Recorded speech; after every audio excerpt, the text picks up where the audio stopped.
घरासमोर अशी आंब्याची झाडं असतील आणि अशा कैऱ्या मिळत असतील तर मित्रमैत्रिणींना तर जळवायलाच पाहिजे ना, ते व्हिडिओत पुढे बघाच तुम्ही.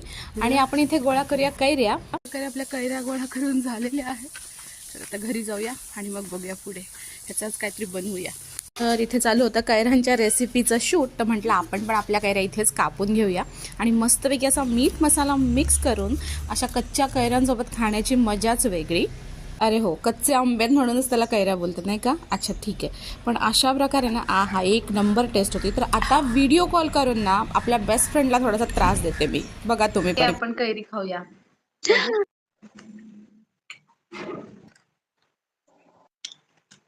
तुला नाही, मीच खा.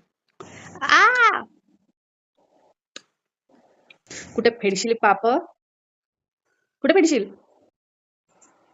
कैरी खाते पहिले, मस्त आहे, मग विचार करते कुठे फेडायची. ओके, मिशन सक्सेसफुल झालेलं आहे. हिच्या तोंडाला पाणी सुटलेलं आहे बघा.